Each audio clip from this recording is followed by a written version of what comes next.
Boa noite. Você é o nosso convidado hoje para participar deste culto da família aqui na Igreja de Interlagos. Hoje é dia 23/1, né? É um domingo. E se você chegou aqui através das nossas redes sociais, saiba que nós temos um site, né? www.igrejadeinterlagos.com.br. E lá você tem os nossos horários de culto. Tem um botãozinho aqui na parte de cima que diz ao vivo. Aí você olha aqui do lado, você vê os horários de culto. Aí se tiver naquele horário um culto, você clica no botão e você vai entrar nesta sala aqui. Tá bom? Então seja bem-vindo. Nós somos uma igreja evangélica. Por enquanto nós estamos fazendo os cultos apenas de maneira remota, por causa da pandemia. Por enquanto ainda a gente não tem previsão para voltarmos a fazer os nossos cultos presenciais. Tá bom? Então fique atento, se você gosta, se você quer participar, fique à vontade, esteja à vontade para participar conosco. Bom, hoje o assunto que eu resolvi para falar para vocês é sobre o Deus de paz. Né? O Deus de paz. Como está lá em Filipenses 4:9. Lá em Filipenses 4:9 ele fala assim: o Deus de paz está convosco. Então vamos entender um pouquinho o que é ter o Deus de paz. Como a gente pode fazer para ter este Deus de paz conosco. Vamos entender algumas coisas. Antes, gostaria que abrir esse texto, né, de Filipenses. Eu vou abrir aqui só um minutinho. Aí você vai poder acompanhar. Espera só um segundo. Eu sou meio lerdo aqui na... Pronto. Então vamos lá. Filipenses 4. Então ele começa a falar aqui, né? Qual é o versículo que eu separei? Só um segundinho. Você quer que eu passe, Hélio? Não, Que ele você tá tranquilo. Do verso 4 em diante. Ele fala assim: regozijai-vos sempre no Senhor. Outra vez digo, regozijai-vos. Seja a vossa equidade notória a todos os homens. Perto está o Senhor.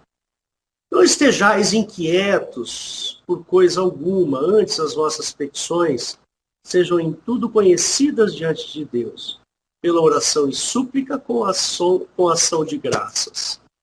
E a paz de Deus, que excede todo entendimento, guardará os vossos corações e os vossos sentimentos em Cristo Jesus.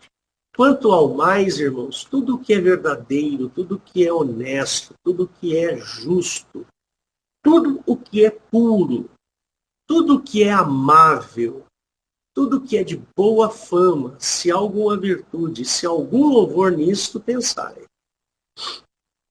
O que aprendestes e recebestes e ouvistes e vistes de mim, isso fazei. E o Deus de paz será convosco. Então, tá aí. Né? Esse é o texto sobre o Deus de paz. E o apóstolo Paulo, irmãos, ele sempre nos dá algumas advertências, ele nos dá algumas dicas, ele sempre nos fala sobre alguma coisa da nossa vida diária. E eu quero tratar esse assunto hoje, da nossa vida diária, do nosso dia a dia. Eu não quero fazer como eu tenho feito ultimamente, eu sempre faço uma análise da alma humana, uma análise das intenções humanas, mas não, hoje eu quero trazer algo prático, para que a gente possa sair amanhã e ir lá para o nosso trabalho, para o nosso dia a dia, e, e levar algo que seja prático. E nós possamos ter atitudes boas. Tá bom? Mano, você pode fechar a porta ali para mim? Meu papagaio está fazendo barulho. Muito bem. Para que a gente possa ter uma vida assim, uma vida cristã na prática, a gente precisa levar em consideração alguns detalhes muito importantes. Tá? Primeiro, a Bíblia, ou o Novo Testamento, o contexto em que a Bíblia foi escrita ali no Novo Testamento, principalmente com relação às cartas, né, aquela parte não dos evangelhos, é uma época da civilização humana onde existiam ainda muitas guerras, muitas brigas por tomada de territórios. Tanto é que Israel, ou Jerusalém, aquela região lá do Oriente Médio ali, era uma região que era possuída pelos romanos, né, pelo Império Romano, e enfim. O que nós não temos hoje. Hoje a gente tem uma outra situação. É diferente do que nós temos hoje. Hoje um país ele não pode simplesmente entrar aqui no Brasil e tomar posse. Isso não pode. Não pode acontecer. Existem regras internacionais, leis internacionais, que essas regras e leis elas têm que ser acatadas. Senão, outros países vão falar assim, não, você não pode fazer isso está errado, nós vamos lutar a favor do Brasil, por exemplo. E vamos tirar você daqui. Por quê? Porque o Brasil é soberano e tudo mais. Mas naquela época, existia sempre essa, vamos dizer assim, essa beligerância. Se você não tivesse um exército bom, forte, um outro exército poderia vir tomar o poder e tomar aquela região e começar a cobrar impostos e enriquecer em detrimento do seu empobrecimento. Não é? Funcionava assim. Então, se você lê, por exemplo, algumas cartas de Paulo, Paulo compara muito a fé cristã, principalmente ali, acho que em Efésios, né, que a gente vai ler daqui a pouco, ele compara muito a fé cristã como se fossem acessórios de um soldado. Né? Acessórios de um soldado. Então, daqui a pouco a gente vai ver lá o capacete da salvação e tal, um monte de coisinhas que Paulo nos adverte. Por quê? Porque Paulo sabe que o nosso dia a dia é uma batalha, é uma luta, ou não é? Percebe? É uma luta, é diário. Eu, por exemplo, quando eu saio para ir para o meu trabalho, eu tenho que estar sempre muito esperto. Eu tenho que olhar ao meu redor e ver o que eu vou falar, o que eu posso falar, o que eu não posso falar, o que eu tenho que fazer. As atitudes que eu vou tomar são atitudes que podem afetar pessoas. Então, é uma guerra, é uma batalha diária. Eu vejo irmãos indo para o trabalho, pegando ônibus, enfrentando calor, chuva, sol, frio.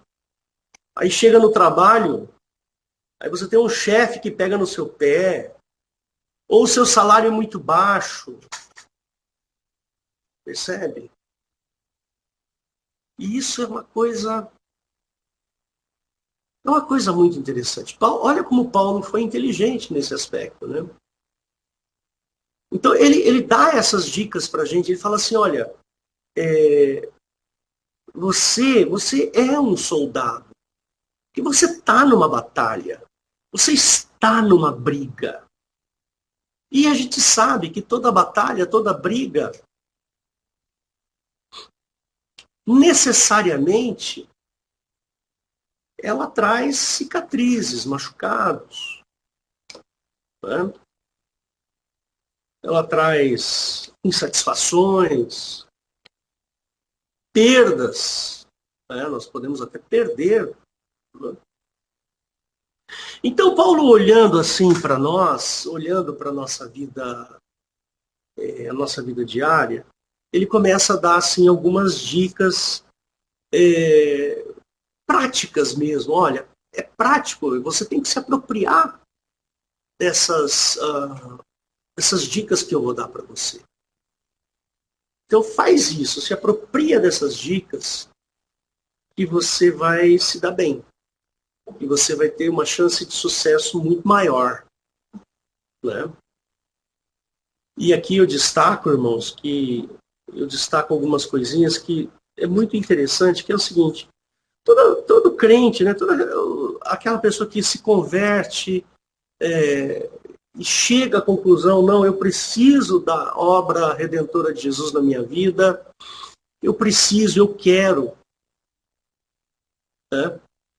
A pessoa entra para o cristianismo, aceita o Senhor Jesus, batiza-se, aí começa a vida cristã e fica aquele monte de dúvida. Né? De repente o cara perde o emprego e fala, puxa vida, Deus me abandonou. Ou então a pessoa fica doente e fala, puxa vida, Deus, por que eu tenho essa doença? Ela começa a ter dificuldade de entender algumas coisas que Deus, a maneira de Deus pensar. Né? Claro que todo pai, ele quer o bem do seu filho. Ele quer o bem do seu filho. Assim como o nosso Pai Celestial quer o nosso bem também. Né? Então é muito comum, por exemplo, o sujeito se converteu, ele aceitou Jesus, aí fala, qual é a vontade de Deus para mim? Aí fica naquele dilema. Aí fica procurando a vontade de Deus para a vida dele. O que Deus quer da minha vida? O que Deus quer da minha vida? Não é interessante? É muito comum, eu já deparei com situações muito interessantes a esse respeito. Eu sou pastor já há algum tempo, então tenho algumas histórias aí para contar a esse respeito. Eu lembro que uma vez uma garota se converteu e aí essa menina se converteu e ela não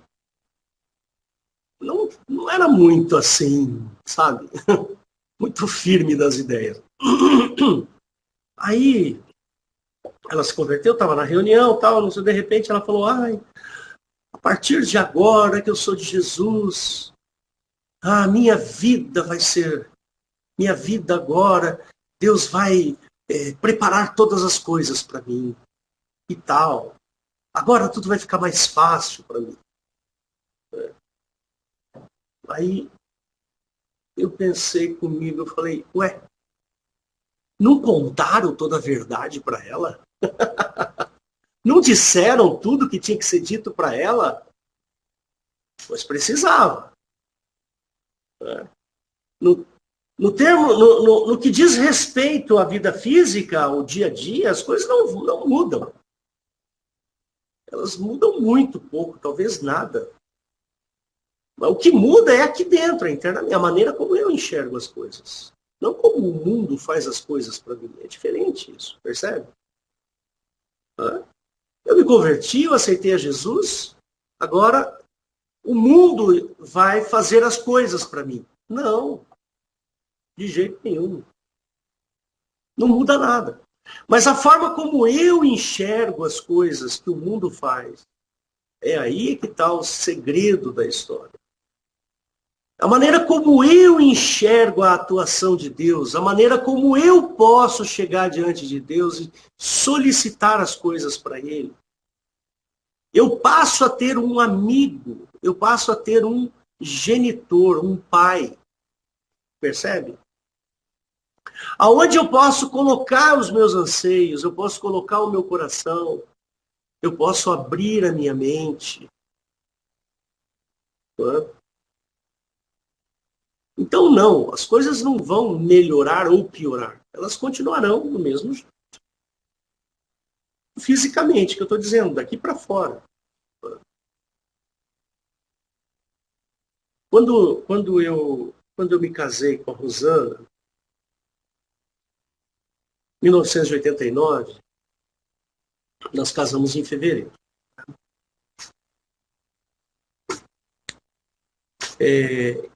Nós casamos em fevereiro e quando foi em março, nós encontramos essa casa aqui para vender. Nós encontramos essa casa para vender num preço que era possível ser comprado. Naquela época, a gente vivia uma época de hiperinflação. Você já deve ter ouvido falar a respeito dessa época. Deixa eu um minutinho, irmão. Espera aí.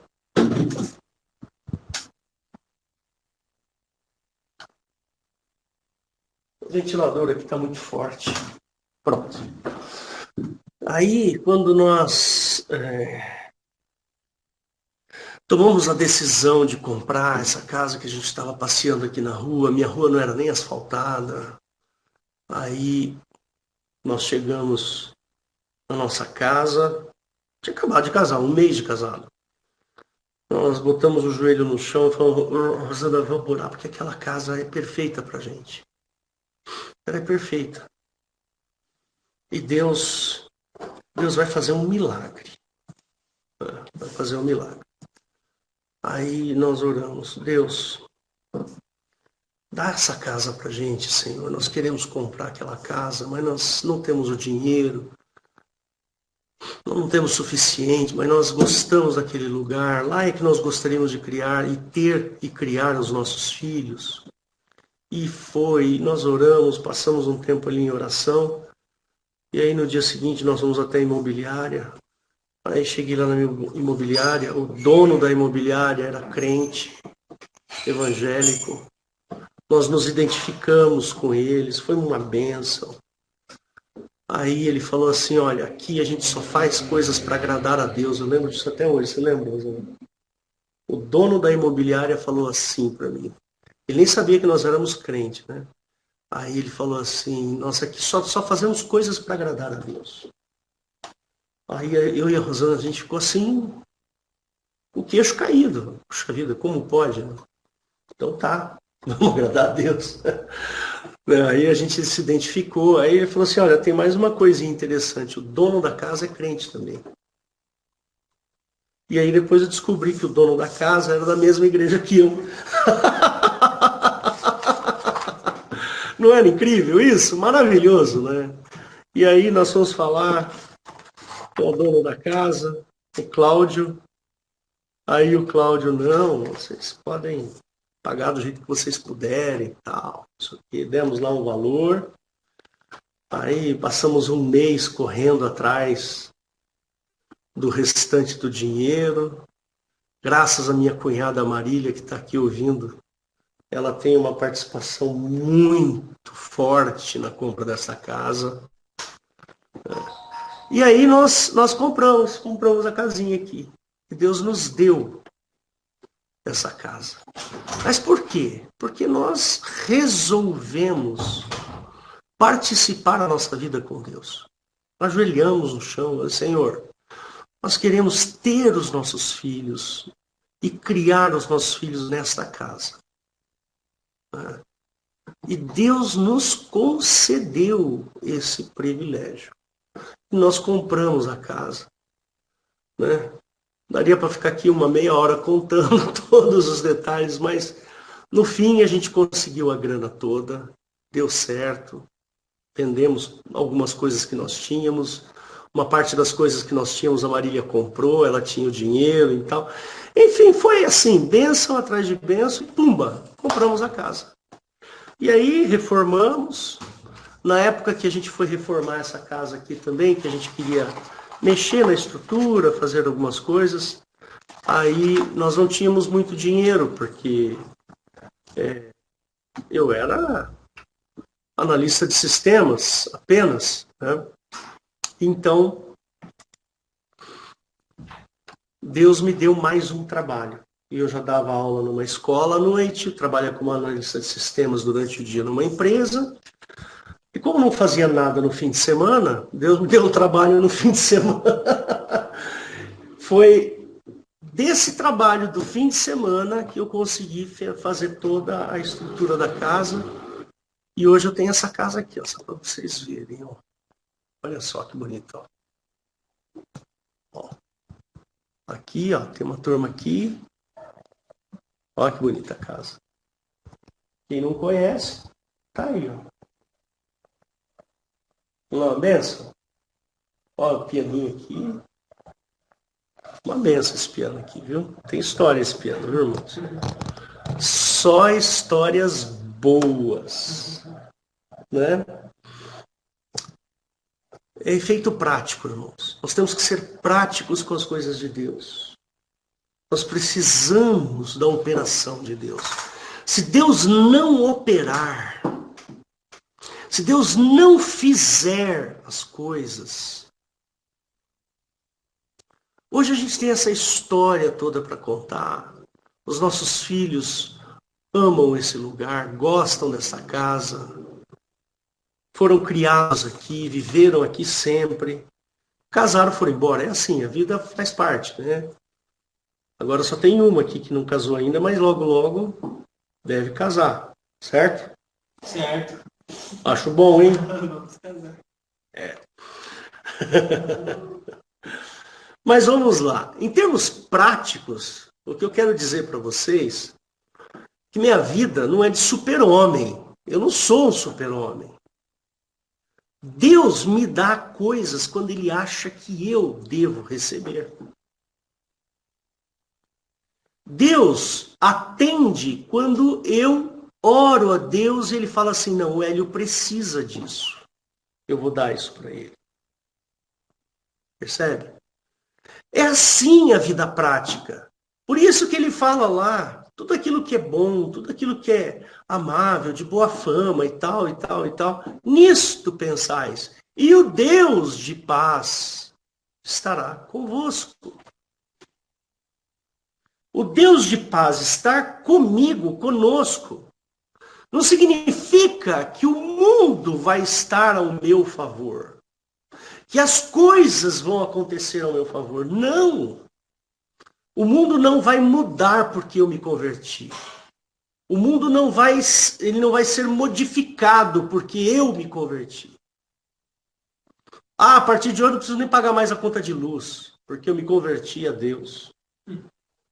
A partir de hoje eu não preciso mais nem pagar a conta do restaurante. Eu vou lá no restaurante, como, saio e vou embora. Não é assim. O mundo não mudou porque você se converteu. Mas a sua perspectiva com relação ao mundo mudou. Você mudou para o mundo, não o mundo para você. E Paulo, sempre Paulo olhava para o cristão como sendo um soldado. Ele sempre usa essa metáfora do soldado, né? Então, eu quero falar um pouquinho sobre isso. Para a guerra ou para a batalha, um soldado sempre deve estar preparado para lutar contra o inimigo. E o mundo é nosso inimigo, porque aquele que se faz amigo do mundo constitui-se inimigo de Deus. Aquele que se torna amigo de Deus, naturalmente, se torna inimigo do mundo. E o bom soldado é aquele que se prepara tanto física quanto estrategicamente. Então, se você é um soldado, você está lutando batalhas todos os dias para a sua sobrevivência, para a sua fé. Você está aí lutando arduamente todos os dias, porque não é fácil, é difícil. Então, prepare-se para isso. Não pense que vai ser fácil porque você se converteu. Não vai. Você tem um aliado poderoso. E esse aliado poderoso se chama Jesus Cristo. Aliás, a estratégia é um assunto muito pouco discutido entre os cristãos. Muito pouco discutido. Por exemplo, vou dar um exemplo para vocês. Olha, fala-se muito em vitória no cristianismo. mas fala-se pouquíssimo em luta. Fala-se muito sobre o prêmio que eu vou ganhar, mas nunca se fala sobre o que você vai perder. Fala-se muito sobre cura, mas não se fala sobre as causas da doença. Percebe? Então nós precisamos ser estratégicos. Poxa vida, você não quer ter câncer de pulmão? Não fuma. Porque se você fumar, você vai ter câncer do pulmão e depois você vai botar a culpa em Deus. Fala, por que Deus me deu esse câncer? Tá entendendo? Por exemplo, eu sou uma pessoa que eu quase nunca faço exercício físico. Eu sou, como é que fala? Sedentário. Então, se um dia eu tiver um problema de saúde por causa do sedentarismo, eu não posso culpar Deus. O culpado sou eu. Percebe? Eu é que deveria estar fazendo atividade física, mas não faço. E estratégia, irmãos, é uma ordem de Paulo. Paulo dá essa ordem, mas sejam estrategistas com relação ao cristianismo. Para você viver um bom cristianismo, você tem que ser estratégico. Né? E aí você tem algumas armas, você tem alguns elementos. Né? Se você dá uma olhadinha lá em Lucas 4, quando Jesus é tentado, né? Você vai ver que Jesus ele usa de uma estratégia ali. Né? Irmãos, a estratégia que eu estou propondo aqui não é uma estratégia gigantesca, não. Sabe, são coisas simples. São elementos simples que o Evangelho tem ao nosso favor. Né?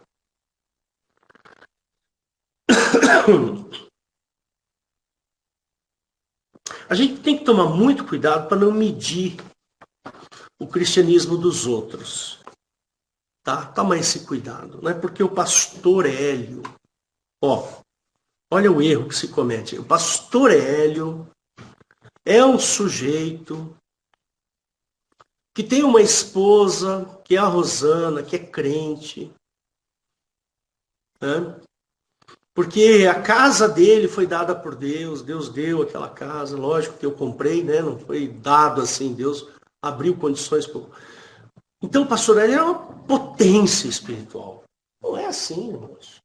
Eu tenho os meus erros, eu tenho as minhas falhas, eu tenho as minhas lutas. Existem divergências aqui em casa, natural de um casamento, de um casal. Percebe? Existem essas divergências. De vez em quando eu discuto com a minha filha, brigo com ela. Ou é ela que briga com você? Percebe? Temos aqui algumas divergências. Significa que aqui, olha, eu vou entrar na casa do Hélio, eu vou entrar no paraíso. Não é assim. Você enxerga, você não enxerga porque você está aí desse lado aí da igreja. Você não está convivendo aqui dentro da minha casa. Percebe? Então, a gente não pode simplesmente medir o cristianismo pela atividade cristã da pessoa. Um sujeito muito ativo na igreja, ele é muito cristão. Um sujeito pouco ativo na igreja, ele é pouco cristão. Isso é uma falácia, isso é uma mentira. Nós precisamos tomar cuidado com isso. Nós não podemos julgar as pessoas, nem para bem, nem para mal. Você não sabe da minha vida, você não sabe dos meus erros, das minhas fraquezas. Aquilo que eu aparento, para Deus não quer dizer nada. Mas aquilo que eu sou aqui dentro é o que importa para Deus. O tamanho do meu cristianismo está aqui dentro. Não está aqui fora do que você está vendo. Percebe? Então vamos abrir rapidamente em Efésios 6. Deixa eu abrir aqui para vocês.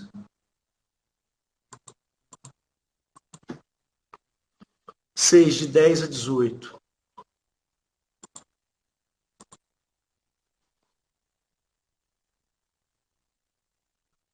Então ele fala assim, no demais, irmãos meus, fortalecei-vos no Senhor e na força do seu poder. Então tá aqui, ó, fortalecei-vos, ficar fortes. Como fazer isso? Como que eu posso me fortalecer? Tá? Então eu vou me fortalecer da seguinte maneira. Revesti-vos de toda a armadura de Deus, para que possais estar firmes contra as astutas ciladas do diabo. Porque não temos que lutar contra a carne e o sangue, mas sim contra os principados, contra as potestades, contra os príncipes das trevas deste século, contra as hostes espirituais da maldade nos lugares celestiais. Portanto, tomai toda a armadura de Deus para que possais resistir no dia mau e, havendo feito tudo, ficar firmes. Estai, pois, firmes, tendo cingido os vossos lombos com a verdade e vestida a couraça da justiça e calçados os pés da preparação do evangelho da paz, tomando sobretudo o escudo da fé, com o qual podeis apagar todos os dardos inflamados do maligno. Tomai também o capacete da salvação e a espada do Espírito, que é a palavra de Deus. Orando em todo o tempo, com toda a oração e súplica no Espírito, e vigiando nisto com toda perseverança e súplica por todos os santos. Então tá aí, né? Eu tenho até uma figurinha aqui, deixa eu ver se eu consigo mostrar para vocês. Não vou conseguir, não. Desculpa, irmãos. É que eu estou no celular aqui, o computador não está funcionando direito aqui, né? Mas está aí.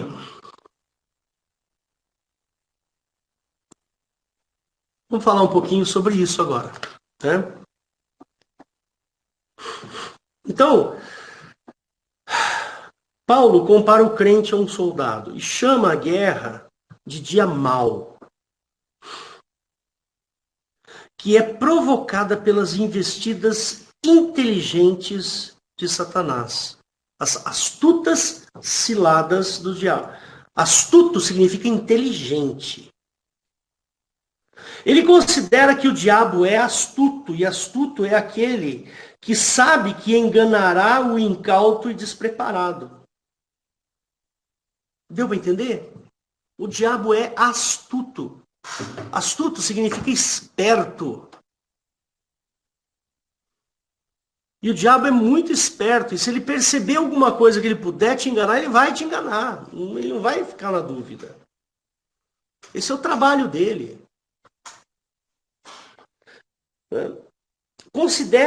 Paulo considera que somos passíveis de sermos enganados. Paulo está falando, olha, ele é um enganador astuto e vocês podem ser enganados. E o neófito, aquele que é novo na fé, o neófito, ele é uma presa fácil. Paulo considera também que existe uma maneira de nos prepararmos e nos dá uma receita. Então essa receita você já viu aí, né? Cingir os lombos com a verdade, vestir a couraça da justiça, sapatos da preparação, da preparação e conhecimento do Evangelho, escudo da fé, capacete da salvação, espada do Espírito, ou seja, a palavra de Deus, e oração como forma de vigília. Queridos, esse texto vocês conhecem por demais. Isso aqui já foi exaustivamente pregado. Só que nós precisamos transformar isso em coisa prática no nosso dia a dia. Então vou tentar dar alguns exemplos para vocês.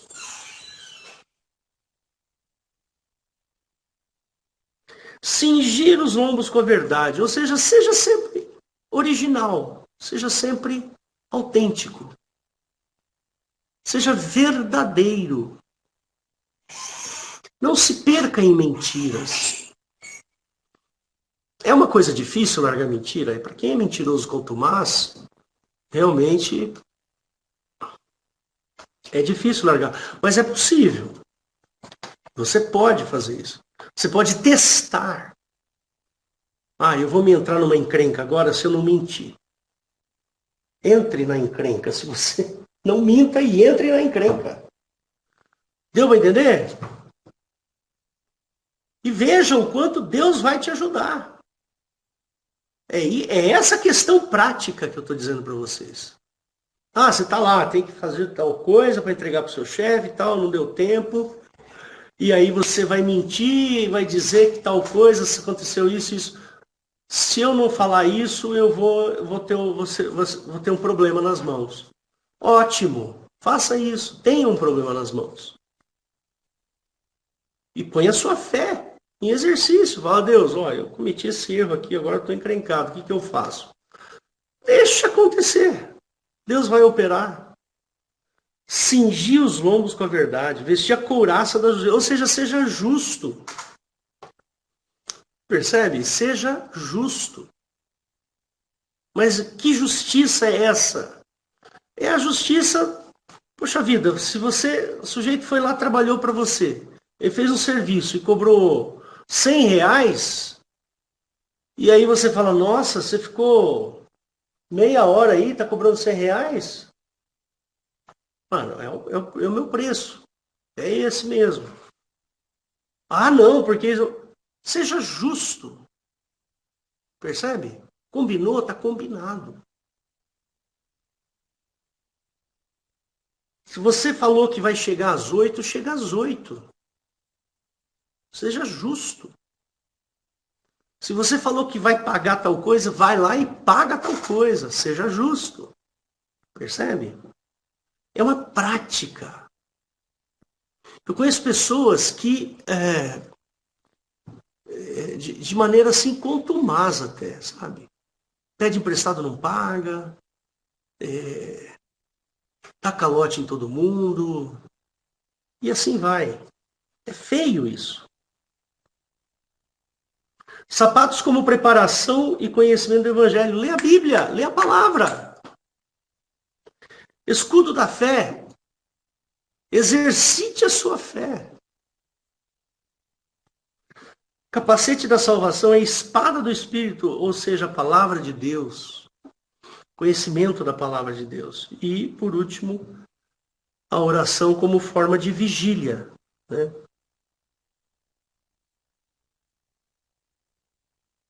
Mas eu queria que você percebesse o seguinte. O diabo é astuto e nós somos emocionais. Paulo sabe dessa vulnerabilidade nossa. Então ele nos dá dica de como proceder. E como perceber a nossa fraqueza, né? Não há um sequer que esteja à parte desta vulnerabilidade. Todos nós somos vulneráveis. Nossos sentimentos e a nossa excitação, elas podem nos enganar. O crente é forte. O crente forte é aquele que nunca esquece ou sempre está consciente das suas fraquezas. Ora, se você tem uma determinada fraqueza para andar naquele caminho, desvia, vai por outro. É assim que o crente tem que fazer. É assim que nós devemos proceder. Nunca devemos nos sentir acima do bem ou do mal. Você não é melhor do que o sujeito que está passando na rua ali agora. Você não é melhor. Você não é melhor do que ninguém. Eu não sou melhor do que ninguém. Eu sou tão pecador, eu sou tão... eu estou tão necessitado da salvação do Senhor Jesus como qualquer pessoa no mundo. Hoje eu conheço o Senhor Jesus de andar com o Senhor Jesus. Mas isso não me faz diferente. Isso não me faz melhor. Conhecer o Senhor Jesus não me faz melhor. Mas as minhas atitudes por conhecer o Senhor Jesus, esta sim me faz melhor. Mas jamais eu serei acima do bem e do mal. O cristão não está acima do bem e do mal. Aliás, esse é um dos maiores erros dos grandes pregadores e superpastores das grandes igrejas e religiões. Né? Você vê aí os grandes pastores e grandes... Porque eles são o máximo, porque eles são isso, são aquilo. Pois é. A derrocada desses sujeitos aí está muito atrelado a esse orgulho. Né? No reino de Deus, o nosso lugar é... Qual é o seu lugar no reino de Deus? Eu vou dar aqui algumas dicas para você. Ó. O seu lugar no reino de Deus é de adorador. A única coisa que você deve fazer no reino de Deus é adorar a Deus. Que é isso? Nós somos dependentes da graça. Nós somos dependentes da obra de Cristo. Eu não sou melhor porque eu conhecia Jesus. Eu posso até ser melhor porque o Senhor Jesus me transformou. Mas como Paulo diz, né? Não que eu ainda tenha chegado, não que eu já tenha chegado lá, mas eu sigo, né? Eu sigo pelo caminho.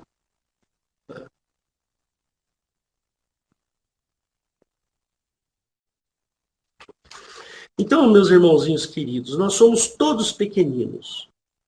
Nós somos todos igualmente pecadores e alvos da mesma salvação.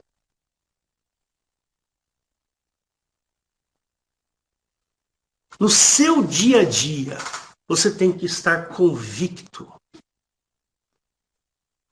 da sua fé no Senhor Jesus. No seu dia a dia, você tem que ter momentos de busca, de leitura da palavra, de exercício da verdade. E aí sabe o que vai acontecer? A sua perspectiva vai mudar. A sua maneira de enxergar o mundo vai mudar. E aí, de repente, você se torna inimigo do mundo. Aquele que se torna inimigo do mundo torna-se amigo de Deus. Se eu, por exemplo, sou um pastor, eu sou um pastor pela misericórdia de Deus, não porque por exemplo, eu não fiz teologia, eu não sou teólogo. Pelo contrário, sou da área de exatas, vocês sabem disso. Né? E pela misericórdia de Deus, não sei porquê, mas Deus me dá esta sensibilidade de perceber as questões humanas.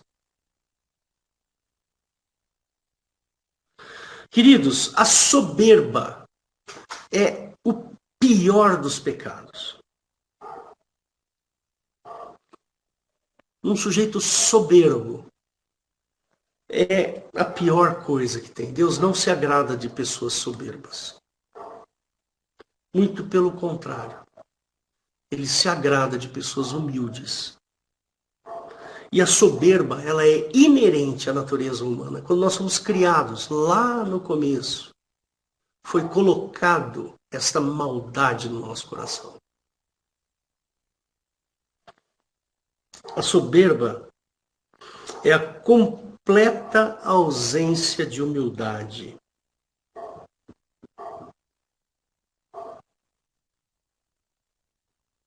Então, meus irmãos,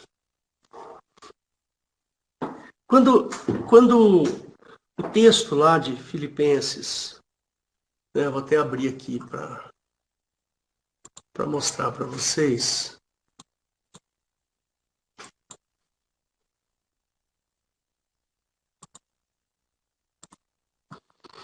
Quando ele fala assim, olha,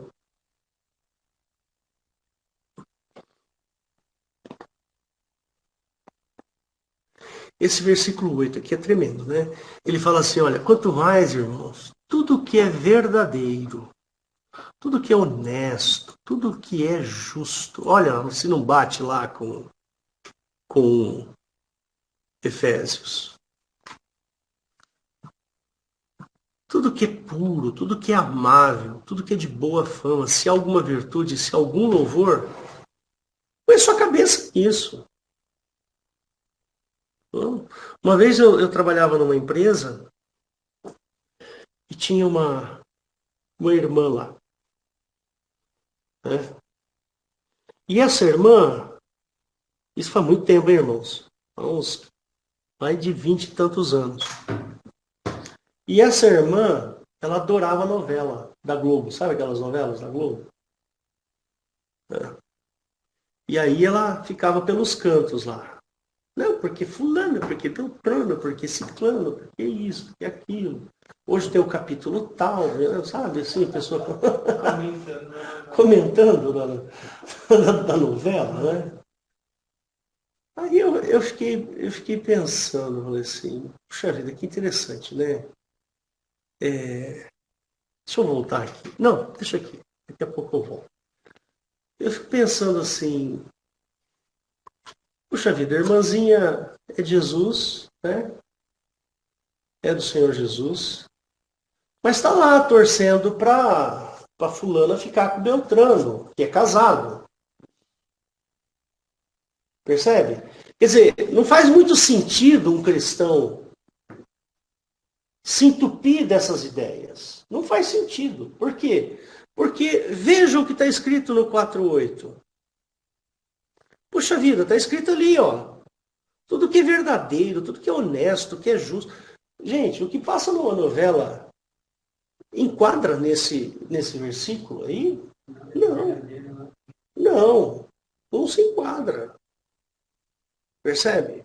Bom, tudo bem, a pessoa que assiste a novela assiste, mas toma cuidado, pelo menos, para não se entupir de coisas que depois vai colocar o seu cristianismo em risco. Percebe? Então nós precisamos tomar esse cuidado. Por exemplo, você quer coisas, você quer situações práticas no seu dia a dia, na sua vida, então começa a buscar estas coisas. Percebe? Comece a ser verdadeiro, a ser honesto, a ser justo, puro, amável, virtuoso, louvável. O que Paulo está falando aqui é sobre integridade interior. Ele está pedindo assim, olha, sejam íntegros interiormente.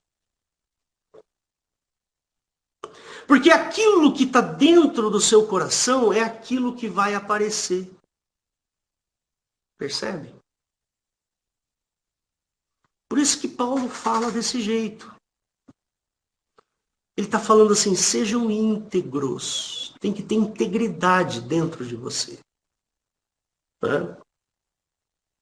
Então, meus queridos, são esses detalhes que são estratégias. Poxa, você quer realmente ter uma vida cristã boa, firme? Então, usa dessa, por exemplo, estratégia. Tem outras, irmãos. Mas essa é uma estratégia fabulosa que Paulo dá aqui para a gente. Percebe?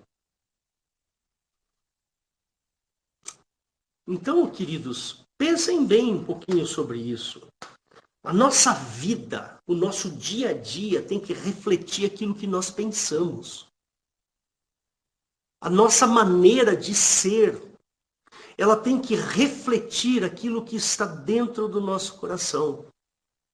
Se você encher o seu coração de coisas como essas, naturalmente as suas mãos, a sua boca, o seu olhar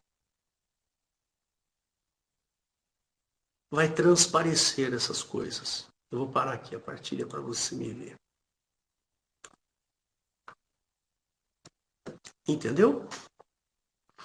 Então, meus irmãos, nós precisamos pensar um pouco mais no nosso dia a dia, nas coisas que a gente vai fazer todos os dias.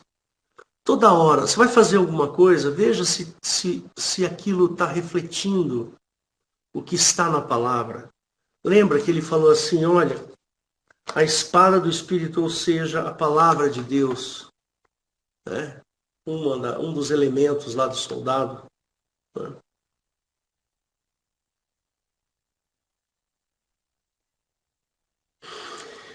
E eu estava pensando aqui, né? Por que Deus não me dá uma casa de 10 milhões de reais? E um carro de 500 mil reais? E por que Deus não mexe no tempo e retarda o meu envelhecimento? Por que Deus não faz isso? Sabe por quê? Porque se eu tiver essas coisas, eu não terei o Deus de paz. E eu prefiro ter o Deus de paz comigo do que ter coisas. Eu prefiro ter o Deus de paz comigo e o mundo como inimigo. É assim que nós devemos olhar o cristianismo. É desta maneira que você tem que viver a sua vida diária.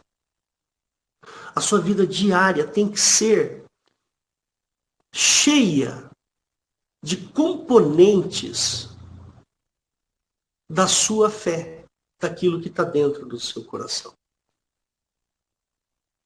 Então, tome atitudes pequenas atitudes. Né?